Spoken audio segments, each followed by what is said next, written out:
तो 10 शो के 10 अगर रोज एपिसोड बन रहे हैं तो 10 एपिसोड के अंदर के अगर 10-10 सीन है तो सारे सीन्स की सारी लाइनें याद होती थी। तो एक्टिंग मैंने छोड़ सी दी थी, मतलब नहीं करते, मैंने 5-7 साल से एक्टिंग नहीं की थी। तो वहां से मेरा वो प्रोडक्शन का सफर शुरू हुआ, जहाँ शो बनाया भी मैंने, लिखा भी मैंने और खुद एक एक किरदार को मतलब जो कहते हैं बुना मैंने। बोले हाँ तुमसे अच्छा कोई कर नहीं सकता, जो तुमने नरेट किया तुम कोई कर नहीं सकता जो तुमसे अच्छा। तो और कुछ दिनों बाद मेरे पोस्टर लगे हुए थे मुंबई शहर में। पापा मेरे जयपुर से देखने आए कि बेटा तेरा पोस्टर देखने के लिए आ रहा हूँ, सिर्फ मेरे बेटे के पोस्टर लगे।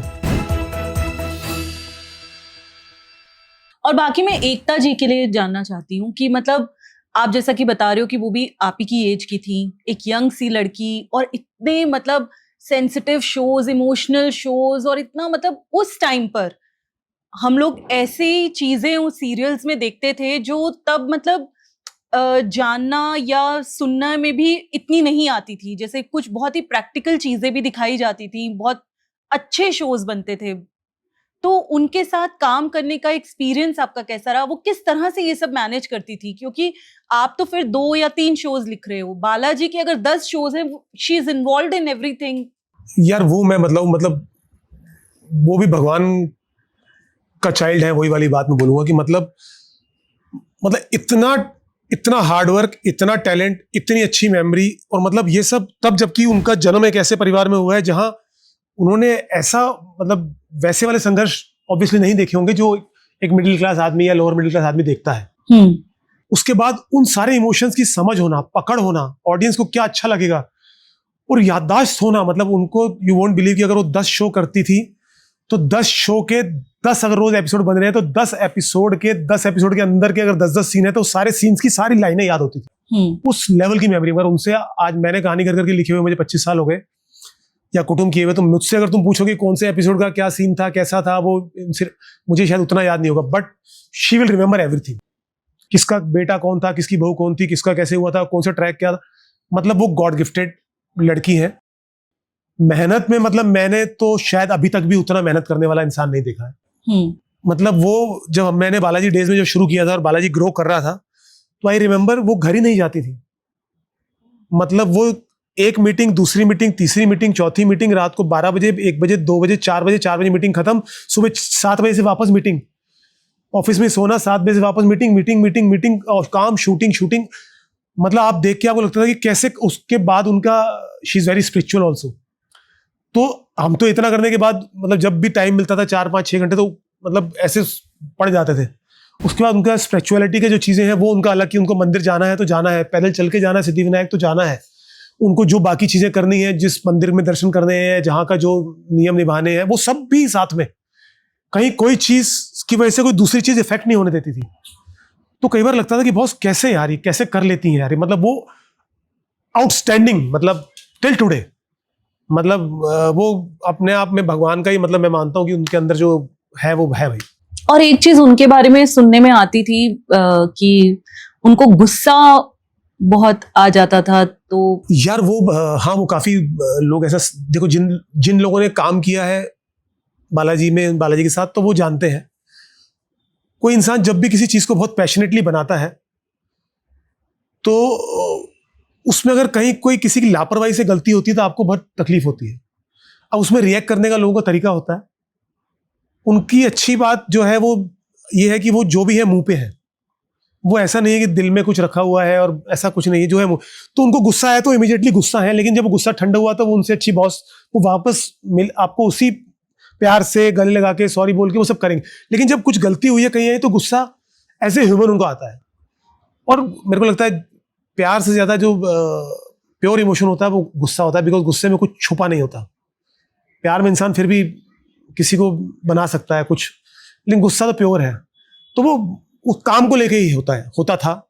अब तो खैर वो उस टाइम वो भी, उनकी भी एज वो थी कि आप उस टाइम बिल्कुल यंग हो, आप ग्रोइंग वो हो, तो वो ठीक है, that was part and parcel of the game. मतलब मैंने उसको कभी ऐसा और कोई ऐसा कोई वो नहीं था। दैट वाज अच्छी चीजों के साथ एक ही भी था कि भाई डांट, अगर गलती हुई है तो थोड़ी डांट पड़ेगी, दैट्स। और मुझे ये पूछना था आपसे कि एक्टिंग भी कर रहे थे आप, एक टाइम आया जब आप एक्टिंग भी कर रहे हो, राइटिंग भी कर रहे हो, तो दोनों चीजें करना क्या मैनेज हो पा रहा था इजीली?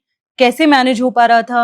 और क्या आपका रूटीन कैसे रहता था फिर? यार देखो, मैं एक्टिंग का तो भूखा था ही, मैंने इतने साल स्ट्रगल की थी और मेरा पहला प्यार एक्टिंग ही था। तो मुझे जब रोल मिला तो मेरे को ये था कि वो करना ही है, और रोल पॉपुलर भी होता गया तो बढ़ता भी गया। अब लेकिन ये था कि बालाजी में जो नए शोज बनते थे तो थैंकफुली एकता जी मुझे देती थी लिखने के लिए, तो मैं वो भी ना नहीं बोल पाता था, और मुझे अच्छा भी लगता था कि मतलब मुझे इस लायक समझा जा रहा है कि मुझे शोज मिल रहे हैं, तो मैं करता था। बट उस टाइम मेरी भी एज थी कि तो मैं मैनेज करता था, मतलब मैं शूटिंग पे जाके लिखता था, मैं रातों को लिखता था, मैं मतलब मैं इतना स्ट्रगल कर चुका था, इतना भरा था कि मतलब मुझे जब काम मिला तो मैंने सारे काम किए। मतलब एक टाइम ऐसा था कि मैं शायद बालाजी के 3 या 4 शो के डायलॉग लिखता था और 2 या 3 शो में एक्टिंग करता था। ओह, आई वॉज मतलब इन्वॉल्व इन 7 शोज, और तो मेरे लिए वो हेक्टिक डेफिनेटली था, बट एक एज होती है जब आप सब कर पाते हो और करना चाहते हो, तो दैट वाज द इरा और एज, और सब हो गया, भगवान ने करवाया, भगवान ही शक्ति देता है, तो वो हुआ। कर तो पाए, लेकिन जैसा कि आप कहते हो कि बड़ी अच्छी बॉडी थी मेरी, तो फिर बॉडी वगैरह कैसे मैनेज कर पाते थे, खाना पीना सब कुछ कैसे, हेल्थ पॉइंट ऑफ व्यू से? यार वो थोड़ा सा मेरा सफर हुआ, बिकॉज कि जब मैं पहले बॉडी बिल्डिंग करता था तो हमारे पास काम ही नहीं होता था, हम पूरा दिन बस खाते थे और सोते थे। मतलब अपने हाथ से रोटी बनाई और जो भी पुलाव बनाया खाया और सोए। अब फिर जब काम मिला तो मैं काफ़ी टाइम तक जिम साथ साथ मैनेज करता रहा, कि जिम नहीं किया तो कुछ और कर लिया, थोड़ा रनिंग कर ली, कुछ और कर लिया, बालाजी में थोड़ा बहुत कुछ कर लिया। बट धीरे धीरे वो थोड़ा सा एक फेज आया जब वो छूटने लगा, बिकॉज आपको रेस्ट नहीं मिलता था। बट देन मेरे लिए वो उस टाइम, क्योंकि मैं ऐसे बॉडी बिल्डिंग से मुझे करियर नहीं बनाना था, वो मेरे को शौक था बचपन से वो था, तो मैं वो कम करता गया, कुछ ना कुछ रहा मेरा। लेकिन हाँ, वो पहले वाला जो था कि भाई बिल्कुल ही निकले हैं तो बिल्कुल ही दारा सिंह निकले, वो नहीं था, कम छूटता गया वो थोड़ा। उसका भी अफसोस मुझे रहा कि यार वो हुआ। बट मुझे लगता है हम आपके नेक्स्ट फेज में आ जाते हैं, फिर जब आपने बालाजी में फिल्म्स पे भी काम किया। बालाजी ने अपनी पहली फिल्म बनाई थी कृष्णा कॉटेज, तो फिर एकता जी ने बोला कि डायलॉग तुम करोगे, तो हाँ वो फिल्म के मैंने डायलॉग्स की, कृष्णा कॉटेज की, फिर कोई आपसा की। कोई आपसा में तो मेरे ख्याल से आपने एक्टिंग भी की। हाँ, अगेन वो भी ऐसा ही हुआ था कि मैंने एक रोल सुनाया, रात को 3 बजे मीटिंग हो रही थी, तो I narrated the scene to her, then she said कि खूब हंसी। फिर वो जो प्रोजेक्ट का हेड था उसने बोला कि मैम फिर कास्टिंग में किसको बुलाना है ये रोल के लिए? शी सेड यही करेगा ना? मैं हाँ, मैंने सुबह 7 बजे शूटिंग है, अभी रात के 3 बजे। हाँ तो तुमसे अच्छा कोई नहीं कर सकता, जाओ। तो मैंने फिर उसमें रोल भी किया एक आफ्ताब के साथ, तो वो दोनों फिल्में की। मतलब वो फिल्में अच्छी थी, उतना चल नहीं पाई, इनिशियल स्टेज थी तो फिल्म का एक्सपीरियंस तो अलग रहा हाँ, होगा। बिल्कुल। डेली सोप लिखना और फिल्म लिखना बहुत ही डिफरेंट मीडियम है, तो एक्सपीरियंस भी कुछ अलग हुआ होगा। यार ऐसा कुछ मतलब अपने को तो जैसा किरदार मिलते थे वैसे ही लिखते थे, ऐसा कोई अलग मतलब अच्छा था एक्सपीरियंस। मतलब थोड़ा और आराम से लिखा जाता था, उसमें थोड़ा टाइम मिल जाता था। यहाँ दिन के 50 सीन लिखते थे तो वहाँ दिन के 2 ही लिखने होते थे, पर लिखते तो किरदार के हिसाब से थे, तो मतलब मेरे लिए ऐसा। तो फिर अब आपके कौन से शो के बारे में अब हम बात करें? मुझे तो लगता है अब डायरेक्टली हमें उसकी कर लेते जिसमें हम मिले थे। मैं वही बोलना चाह रही थी मेरे को पता था अपने पे आने कि अब करम अपना अपना की बात की जाए, तो फिर कैसा रहा करम अपना अपना का एक्सपीरियंस? करम में तो तू मिली थी, तो उसके बाद तो करम मैं तो एक बहुत ही मैंने छोटा सा किरदार निभाया था, इतना बड़ा हो गया देखो ना। बट उससे पहले कई साल से वो शो चल रहा था, और इनफैक्ट करम के काफी एक्टर्स आज भी आपके काफी अच्छे फ्रेंड्स हैं। तो हाँ, करम अपना अपना में एक्चुअली ऐसा हुआ था कि करम अपना अपना कि कुछ टाइम पहले से मैंने एक्टिंग में नहीं कर रहा था, बिकॉज बीच में कुछ मुझे स्टोन का इशू हुआ था, किडनी स्टोन का, तो मैं एक्टिंग और राइटिंग दोनों मैनेज नहीं कर पा रहा था, बिकॉज मैं हॉस्पिटलाइज भी हो गया था। प्रेशर इतना था वर्क का, तो फिर मैंने एक्टिंग को मैंने थोड़ा सा, मेरे को लगा था यार बहुत टाइम जाता है, नहीं हो रहा, मैंने तो एक्टिंग मैंने छोड़ सी दी थी, मतलब नहीं करते। मैंने 5-7 साल से एक्टिंग नहीं की थी। फिर करम अपना अपना एक शो आया, उसको मैं लिख रहा था। फिर ऐसा हुआ कि बहुत टाइम से एक्टिंग नहीं की, आई वाज लाइक बोरियत बोलो या कुछ ऐसा डल सा कुछ हो रहा था। तो उसमें एक कॉमेडी कैरेक्टर आया, तो मेरा फ्रेंड ही लिख रहा था, ही सेड कि तू ही कर ले। मैंने चले यार बहुत दिन हो गए, थोड़ा चेंज करते हैं यार। तो I started acting in that. तो एक्टिंग की, वहाँ बड़े अच्छी एक टीम थी, कई बार होता है टीम बहुत अच्छी मिल जाती, तो बहुत मेरे जैसे ही लोग थे, तो वो एक फैमिली टाइप बन गई, और फिर बहुत मजे आने लगे। फिर उसमें वो रोल भी मेरा बढ़ता गया, और जब तक वो शो रहा मैं करता रहा। फिर उसमें एक दिन एक छोटे से रोल की एंट्री हुई, जो मैडम थी। फिर वो एंट्री जो थी वो बस फिर वो ऐसी एंट्री हुई कि कभी एग्जिट हुई नहीं। फिर बात बड़ी, वो कहते हैं ना सब कुछ तो पहले से तय ही होता है, तो ये भी तय था आपकी लाइफ में कि आप 5-7 साल बाद के ब्रेक के बाद जब आप करम अपना अपना सीरियल करोगे तो आपका करम जो है वो आपको फल देगा। बिल्कुल, तो वो फल आज तक फल रहा है। हाँ। तो वहां से तुम मिली, तो करम अपना अपना वो था। ठीक है, तो फिर उसके बाद तो खैर शादी हो गई।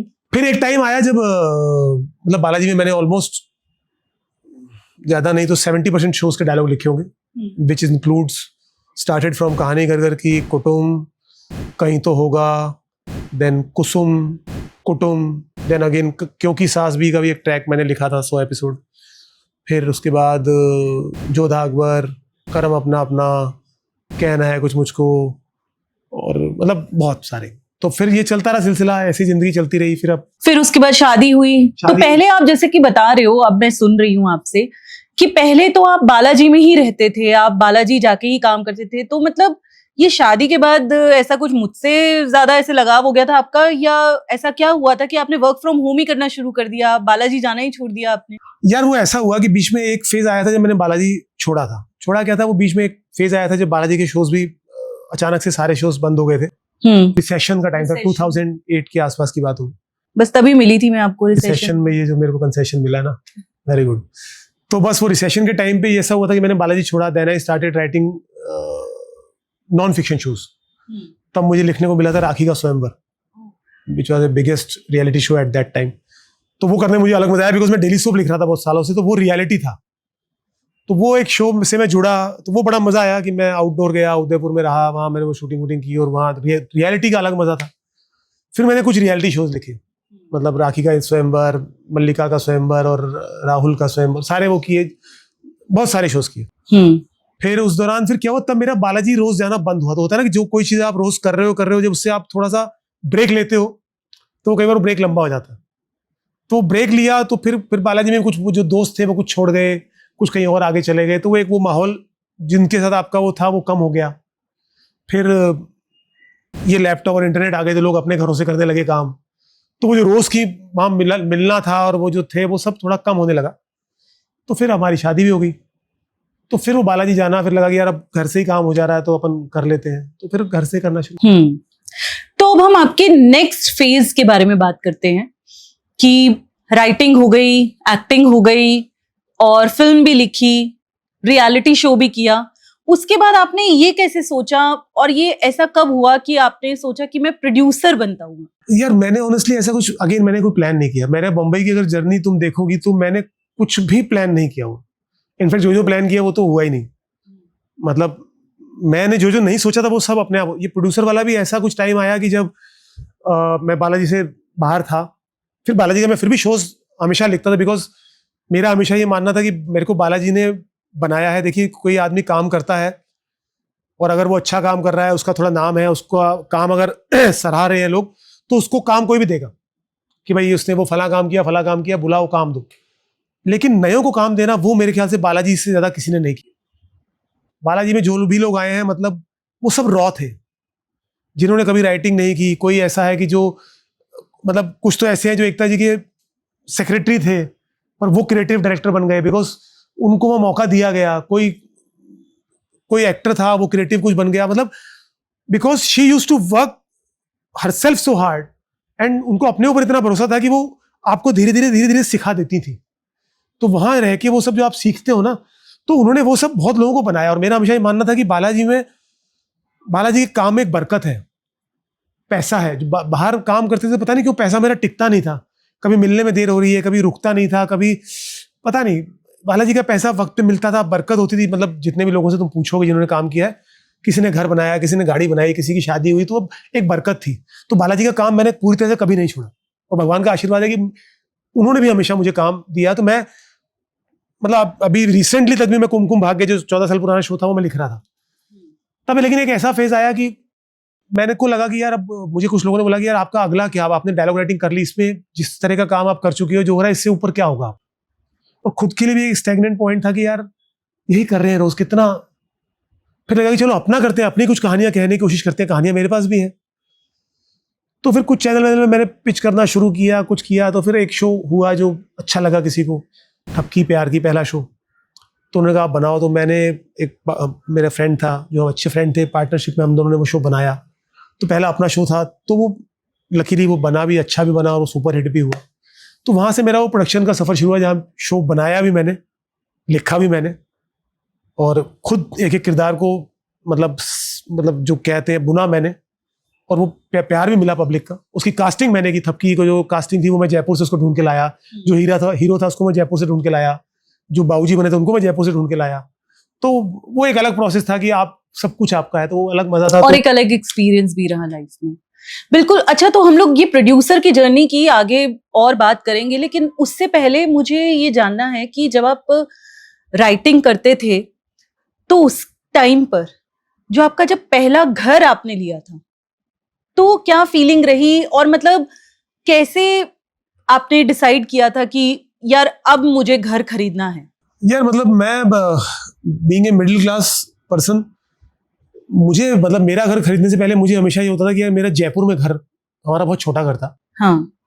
तो मुझे हमेशा लगता था जयपुर में बड़ा घर हो जाए यार। वो हमारा बहुत छोटा घर था, मतलब वहाँ ऐसा होता था कि अगर 4-5 के ऊपर मेहमान भी आ गए तो आप हॉल में बैठने की जगह नहीं होती थी, मतलब फिर एक दो तो बाहर ही घूमते थे, वैसा था। हमने उसमें बहुत सबसे अच्छा टाइम बिताया है उस छोटे से घर में भी, बट फिर हम बड़े हो रहे थे, भाई और मैं बड़े हो रहे थे, और उस घर में ना रोशनी का कुछ था कि कोई खिड़कियां भी नहीं थी, तो बड़ा वो छोटा था।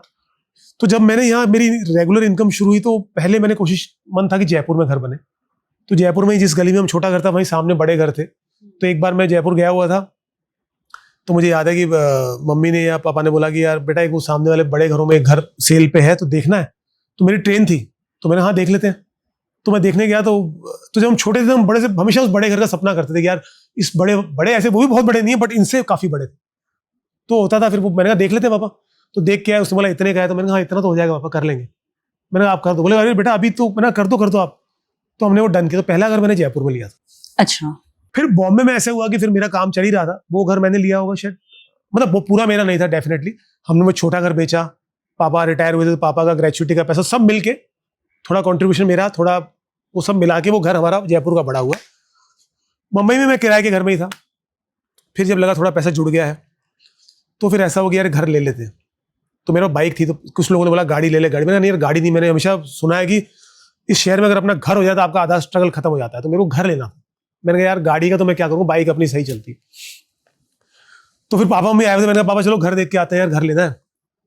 तो मैं गोरेगांव ईस्ट में रहता था, मैं गोकुलधाम वगैरह में बहुत पापा मम्मी के साथ घर देखे। तो हमारा बजट जितना था उस टाइम के शायद 15-16 लाख का बजट था हमारा, जिसमें ये था कि 6-7 लाख इकट्ठे कर रखे हैं, बाकी का लोन ले लेंगे 7-8 लाख का तो हो जाएगा। तो देखना शुरू किए घर। अब लेकिन हम जयपुर वाला घर जो था उसमें थोड़ा आंगन भी था और थोड़ा ग्राउंड फ्लोर था। अब यहाँ जब जाए तो लिफ्ट खुले, लिफ्ट से खुलते सामने दरवाजा, दरवाजे में एक ऐसे डब्बा यहाँ, एक डब्बा यहाँ, एक यहाँ, छोटी रसोई। अब पापा मम्मी को समझ नहीं आया, बोले यार इसकी 15-15 लाख रुपए मांग रहे हैं यार, ये क्या घर है यार। अब देखते रहे, मैंने पापा अब लेना तो है यार, पापा जो मेरे पास थोड़े पैसे इकट्ठे हो गए ले लेते हैं। फिर वो जो ब्रोकर था उसने एक दिन बोला कि सर एक रॉ हाउस है। तो मैंने रॉ हाउस क्या होता है भाई? बोला सर उसमें आगे का जो आंगन है वो ग्राउंड फ्लोर का आपका आंगन होगा। तो मैंने तो बोले वो देखोगे? मैंने कितने का है? बोला 25 लाख का। और मैंने पागल हो गया कि यहाँ जेब में 5 है। तो बोले सर देख तो लो एक बार। मैंने भाई है ही नहीं, अपना बजट ही नहीं है, 5 के ऊपर 7-8 का लोन लेना है, तू कहाँ 25? मैंने नहीं देखना। तो मेरी मम्मी हमेशा वो रहती थी कि अरे चल तो देखें, तो दे साइड चल देख के आते हैं। हम देखने गए तो वहाँ बड़ा सा गेट खुला और सामने आंगन जिसमें चीकू का पेड़, अमरूद का पेड़, आम का पेड़ और अंदर 2 BHK वैसा। तो देखती मम्मी ने बोला बेटा यही लेंगे। मैंने मम्मी पैसे ही नहीं है, इतने कहाँ से लेंगे? तो मम्मी बोली कुछ भी करेंगे यही लेंगे, मैं मेरे जेवर गिरवी रख दूंगी, कुछ भी करूंगी, मैं कहीं से उधार मांग लूंगी सहेली से, पर तू लेना यही वाला। तो मम्मी ने उस टाइम कंट्रीब्यूट किया, अपना कुछ कुछ रखा जैसा भी किया, और वो घर मुझे वो दिलवाया जो मेरा पहला घर था। और उसके अंदर मेरी बाइक खड़ी रहती थी, आज भी है। तो वो मेरा पहला घर मुंबई में जिसको बोलते हैं। और कितनी इत्तेफाक की बात है, उसके घर के बाहर जो नेम प्लेट ऑलरेडी लगी हुई थी जिस पुराने जिससे लिया था, तो लिखा हुआ था प्रेम कुटीर और मेरी मम्मी का नाम भी प्रेम था। तो एक बड़ा इंसिडेंट था, कोइंसिडेंट था कि मम्मी के नाम पे ही घर मिल रहा है। तो वो घर मेरा पहला घर था। तो अब हम बात करते हैं बेलन वाली बहू की, जिसमें आप प्रोड्यूसर भी थे, एक्टर भी थे, क्रिएटिवली भी इन्वॉल्व थे, राइटर भी थे। यार मैं अगेन फिर वही देखो डेस्टिनी की बात है। प्रोड्यूसर बनने के बाद ऐसे ही चैनल को बेलन वाली बहू का कॉन्सेप्ट सुनाया गया और उनको पसंद आया। तो उन्होंने बोला यार पर ये कैसे एग्जीक्यूट होगा कॉमेडी में, बिकॉज कॉन्सेप्ट ऐसा है कि एक बीवी के हाथ से पति मर जाता है। अब ये कहानी है तो ये बड़ा पहले से डार्क है, बट इसको ह्यूमर में कैसे करेंगे? दिस सेड कि इसका एक एपिसोड लिख के लाओ। तो हमें आइडिया लगा कैसा बनाओगे। तो मैं कॉमेडी में ठीक ठाक, तो मैंने एक एपिसोड उसका बना दिया। चैनल को सुनाया, उनको अच्छा लगा, बोले यार पर आगे का कोई एक और एपिसोड बताओगी, आगे कैसे कहानी बढ़ेगी, तो एक और लाओ। मैंने एक और लिख के सुना दिया। फिर बात आई कि अब कास्टिंग को उनको अच्छा लगा, बोले बनाएंगे शो, कास्टिंग करते हैं। कास्टिंग में बात हुई तो हीरोइन को फाइनल किया, फिर बोले हीरो, तो हम ऑप्शन लेके गए कि ये सेट नहीं नहीं ये धीरज ही करेगा। मैं तब तक मैं एक्टिंग का तो मैंने मतलब ऐसा कुछ था ही नहीं, और मेन रोल बोले धीरज ही करेगा। मैं बोले हाँ, तुमसे अच्छा कोई कर ही नहीं सकता, जो तुमने नरेट किया तुम कोई कर ही नहीं सकता जो तुमसे अच्छा। तो पर मैं प्रोड्यूसर हो चुका था, मेरे 2-3 शो चल रहे थे। मैंने कहा नहीं मैम, मैं मेरा बाकी सब फिर लोग मेरे को प्रोड्यूसर सीरियसली नहीं लेंगे ना। एज एन एक्टर अगर मैं करने लगूँ, लोग सोचेंगे इनको एक्टिंग का चल चस्का लगा हुआ है, ये तो प्रोड्यूसर। मैंने नहीं, मुझे नहीं करना। बोले मैं बनाऊंगी नहीं अगर ये शो तू एक्टिंग नहीं करेगा तो।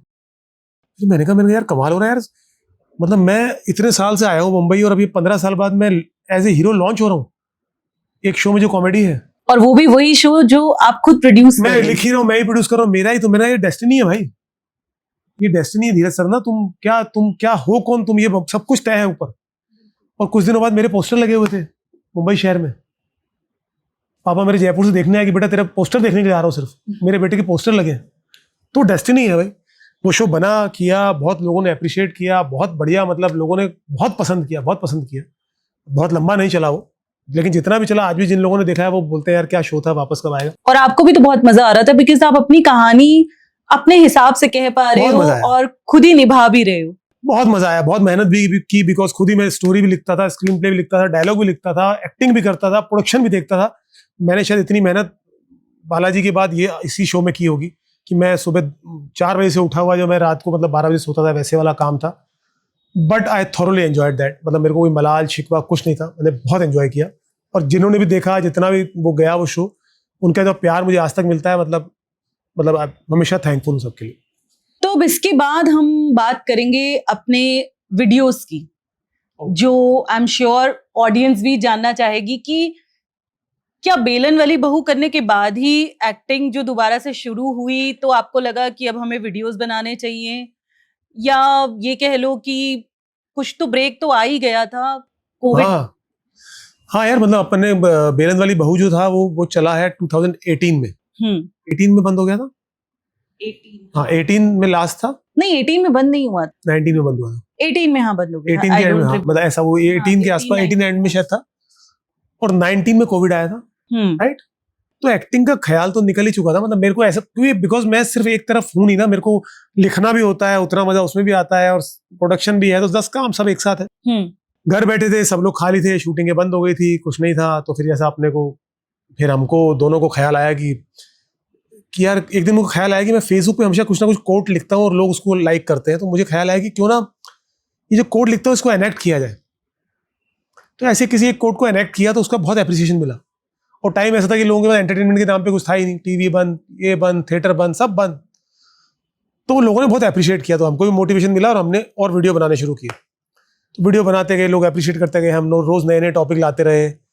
तो हमने पूरे कोरोना काल में, मतलब बाहर एक डर का माहौल था, लेकिन हम घर के अंदर एक क्रिएटिव माहौल रखते थे ताकि हमें डर भी ना लगे और हमारा दिमाग बिजी भी रहे और लोगों को भी हम स्माइल दे सकें। तो हमारे वीडियोस बहुत अप्रिशिएट हुए, बहुत सर्कुलेट हुए और बहुत सही रहा।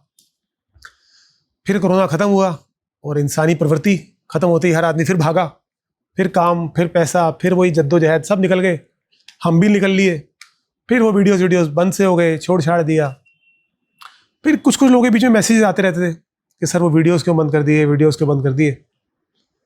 फिर मैंने इससे बोला एक बार चल यार ट्राई करते हैं। फिर ऐसे छोटे मोटे वीडियो बनाने एक बार शुरू किए, 2 शुरू किए। फिर लोग पसंद करते रहे। फिर कोई एक वीडियो वायरल हो गया। फिर कई लोगों से फ़ोन आया, कोई अमेरिका से, कोई लंदन से, कोई कहाँ से, और फिर मोटिवेशन मिलता गया। और फिर तो हमें लगा कि यार, फिर लगा कि शायद कुछ फिर अगेन भगवान का ही है। फिर वो है, बिकॉज मेरी जर्नी तो जर्नी है जो है, ये अपना नहीं बता रही, ये एक एक्ट्रेस ही है जो मुझसे कर्म अपना अपना के सेट में मिली थी, and she is a very good actress, जो आप सब जानते हो, मानते हो। इसकी एक्टिंग छूट गई थी पहले भी, ये जब आई थी तो आने के कुछ टाइम बाद शादी हो गई, शादी के बाद बच्चे हो गए, बच्चों में फिर ये बिजी हो गई, बच्चों के साथ एक्टिंग का। और ये एम्बिशियस थोड़ी सी कम है, ये संतुष्ट प्राणी है, ये जो है लाइफ में उसमें संतुष्ट हो जाती है। नहीं ऐसा नहीं है, बट ठीक है, ठीक नहीं बोल रहे, मतलब मैं इसको बोलता हूँ कि अगर करना है तो क्यों नहीं, मतलब रहती थोड़ा सा, पर ये सब अच्छी बात भी है, मैं थोड़ा सा वैसे रहता हूँ, ये काम डाउन है जो है, भगवान का दिया सब अच्छा है। तो इसकी एक्टिंग छूटी गई थी, मेरी भी छूटी हुई, मेरी तो चलो मैंने काफी कर लिया था। इन वीडियोस से बात शुरू हुई, हमने, हमारे पास क्या है ना, तो एडिटिंग करनी आती, टेक्निकल में हूँ नहीं तो मुझे एडिटिंग करनी नहीं आती, मुझे म्यूजिक डालना नहीं आता, फिर मुझे वो कट करके भी नहीं करने का मन करता था कि एक कट करो फिर इधर कट करो फिर जोड़ो, वो सब मुझसे होता नहीं था। तो हमने डिसाइड किया हम एक बार कैमरा पकड़ेंगे, जो करना है कर दो, 1 टेक 1 शॉट। तो हमारे घर में जो मेड है, फ्लोरा हुई, माला हुई, जो भी, उन सबको हम बोलते थे कैमरा पकड़ो, या बच्चे हुए तो बच्चों को बोलते थे कैमरा पकड़ो, लाल बटन दबाओ, जब पापा बोले कट तो लाल बटन दबा दो, और उसको हम वापस ऐसा कैसे डाल देते थे। आज तक भी वैसा ही करते हैं। अब उन लोगों को अच्छा लगा, रॉ लगा, नेचुरल लगा, जो भी है। और उसमें इसकी एक्टिंग, बहुत लोगों को अभी तक ये शायद ध्यान नहीं जाता होगा कि हमारे 99% वीडियोस 1 टेक है, चाहे वो 1 मिनट का हो, चाहे 5 मिनट का, चाहे एक तो हमने बनाया 13 मिनट का। 1 टेक करना बहुत मुश्किल काम होता है, बिकॉज नॉन स्टॉप डायलॉग याद रखना और बोलना और परफॉर्म करना विद इमोशन एंड ऑल। तो उसमें ये मेरा साथ देती है। और मैं जितना हाइपर एक्टिव हूँ तो मैं शायद सीन पूरा समझाता भी नहीं उसको, सिर्फ जिस्ट देता हूँ कि ऐसा करें ऐसा करें ऐसा करें, और फिर ये उस पर साथ साथ पूरा करती जाती है और टचवुड बनते हैं। तो वो जर्नी हमारी ऐसी शुरू हुई, 1 वीडियो 2 वीडियो, अब तो हम शायद हज़ारों वीडियो बना चुके हैं। और इतना प्यार आप लोगों का सबका मिला है कि मतलब अब तो ऐसा लगता है कि इसको हमने अपना एक दिनचर्या का हिस्सा ही बना लिया, कि अच्छा बुरा सही गलत वो सब परे, 1 वीडियो तो रोज़ बनाना है। ये हमारी लाइफ का एक हिस्सा है जो हम फॉलो कर रहे हैं। तो एक रैपिड फायर राउंड है जिसमें मैं क्वेश्चन आपसे कुछ पूछूंगी और आपको 1 वर्ड में आंसर देना फटाफट। और वो फटाफट होता है, रैपिड फायर मतलब फटाफट, जैसे आप हो भी जल्दी जल्दी वाले ना, तो इसलिए जल्दी जल्दी वाले क्वेश्चंस। ठीक है। तो पहला क्वेश्चन है कि आपकी पसंद नापसंद के बारे में। टी और कॉफी? टी। राइटिंग और एक्टिंग? एक्टिंग। राइटिंग नहीं? पहली पसंद पूछे ना। Once an actor always an actor. Morning person और night owl? Morning. Script first और idea first? Idea first. Comedy और drama, what's tougher? Comedy. One show you can watch any time? Kahaani Ghar Ghar Kii. One word your friends use to describe you? Restless. एक line जो आप अपने set पर बहुत ऑफनली use किया करते थे? अबे ठीक से कर यार। और कोई ऐसा फेवरेट डायलॉग आपका जो आपने ही लिखा हो? फेवरेट तो बहुत है यार, अभी एक तो क्या होता है। फिर भी कोई एक ऐसा जो अभी भी याद हो, क्योंकि याद बड़ा मुश्किल से ही रह पाता है। अभी मैंने रिसेंटली एक बड़ा अच्छा सोचा था कि इंसान के पास इतना पैसा भी नहीं होना चाहिए कि वो छोटी छोटी खुशियां एंजॉय ना कर पाए, और इंसान के पास इतना कम पैसा भी नहीं होना चाहिए कि उसकी जिंदगी छोटे छोटे संघर्षों में निकल जाए। अगर आप राइटर नहीं होते तो एक्टर होता मतलब हुई। और अगर राइटर और एक्टर नहीं होते तो फिर क्या होते? यार कोई पढ़ाई लिखाई कुछ नौकरी वोकरी कर रहा होता, मतलब मैं पढ़ाई में ठीक था तो वैसे ही कुछ कर रहा होता। और एक लास्ट क्वेश्चन कि मैं एज अ वाइफ या मैं एज अ गर्लफ्रेंड? दोनों थोड़ा सा ऑप्शन तो चलने देना लाइफ में। You as a wife and you as a wife है? तू वाइफ है तो पहले गर्लफ्रेंड भी थी ना? सब तू ही बन जाए यार।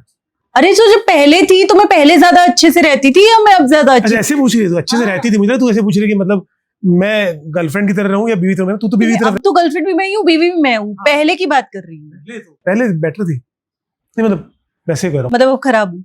थोड़ा सा अब तेरे में डर खत्म हो गया मेरा।